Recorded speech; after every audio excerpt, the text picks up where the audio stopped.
Hey there, sports fans. Good morning here on BxRx. Bobby C, again from the world's most famous arena. We'll continue our series here, the top 10 Broadway blue shirts of all time.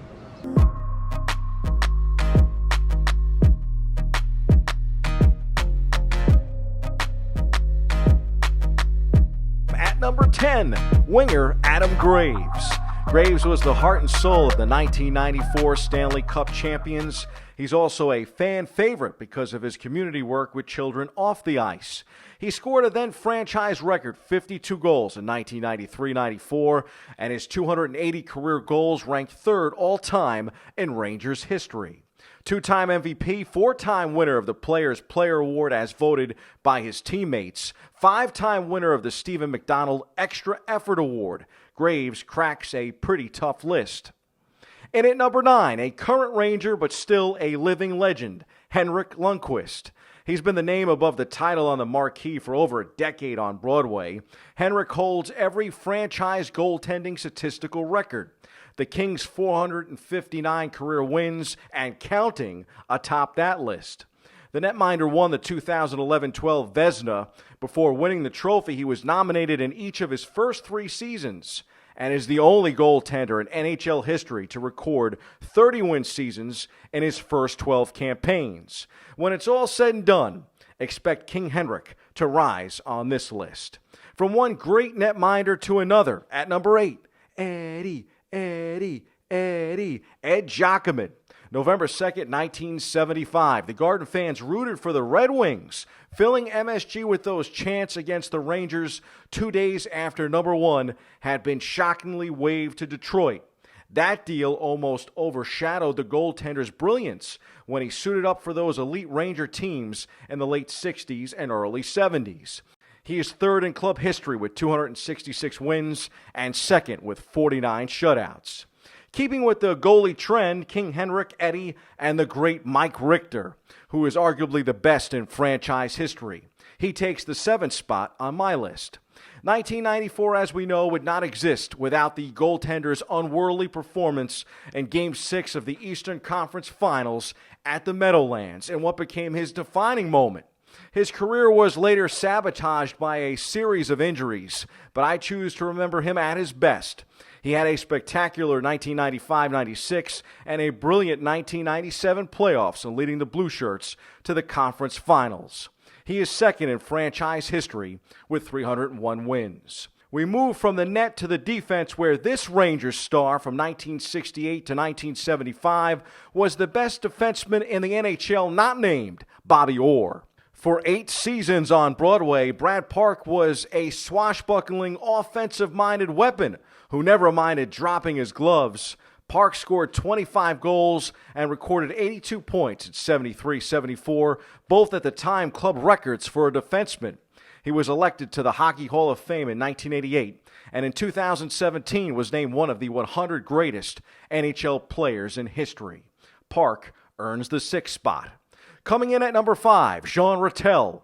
He finished his career 6th all-time in points. It's no surprise his number 19 hangs in the rafters at the Garden. As elegant and classy an athlete to ever wear the sweater, he made his Rangers debut in 1960-61 and became the linchpin of the attack through the glory days of the franchise.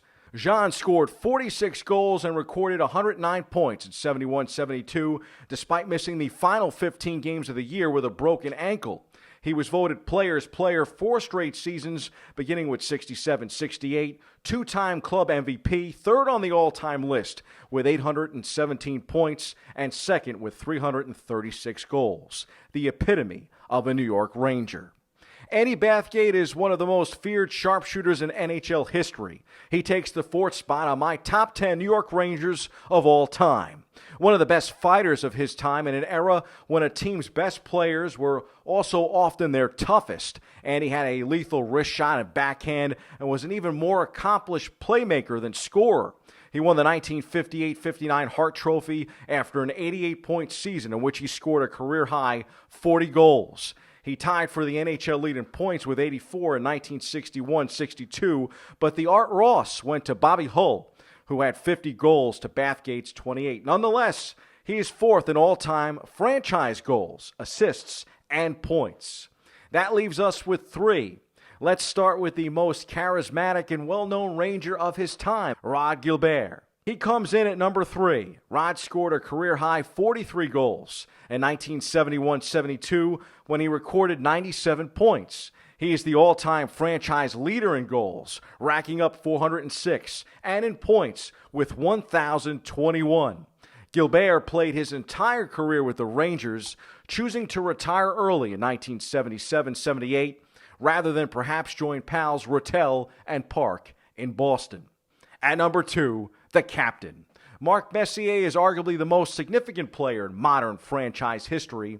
The captain promised to slay the dragon upon his arrival from Edmonton, and he did.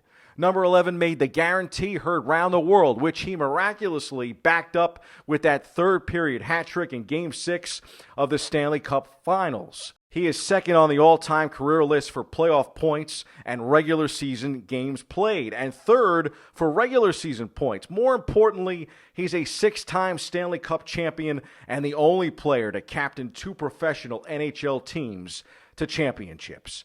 His playoff leadership ended a 54-year Stanley Cup drought for the Rangers. Messier was great, but some of his finest seasons were away from New York.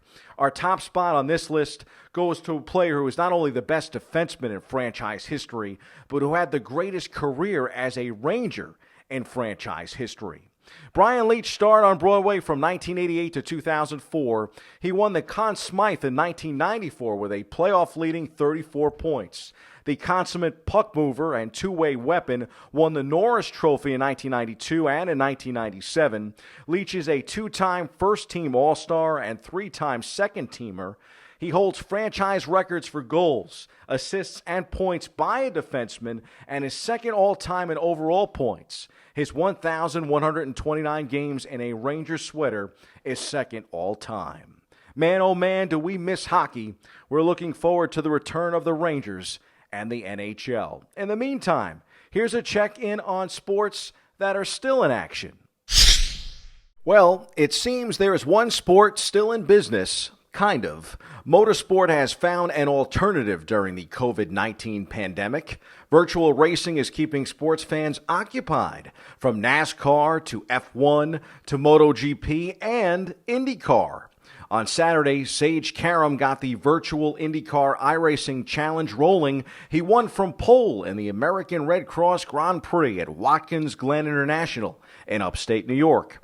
Sage, who turned 25 in March, won a race with no prior experience at the Glen, but he's got plenty of virtual racing experience. We're all competitors. We all want to do our best. We all want to win. And it was really impressive to see everybody, grab it by the horns and get after it. So, big hats off to IndyCar, big hats off to the drivers, all the teams, everybody who made it happen. It was a really cool event, and I really hope the fans enjoyed it. Karam led 43 of the 45 laps. While this may have been his first virtual win against a full field of IndyCar drivers, he is no stranger to victory lane in iRacing. It was his 144th iRacing road course win in 533 starts and his 165th iRacing victory overall. For the win, he will have a donation to American Red Cross made in his name by IndyCar, and he earns a virtual winner's trophy and a ring from Jostens. Yeah, in these times, it was nice to do something, for the fans and for ourselves. We're competitors and we don't want to sit around all the time just waiting. So, good fun. I think it's good. Obviously, we all want to get back in the real car, get back testing and all that. But in the meantime, this is what we got. And it's kind of amazing that you can get a bunch of drivers all in different places, racing a race in cars that look exactly the same and doing about the same lap times. Just shows you what how far technology's come in the last 20 years.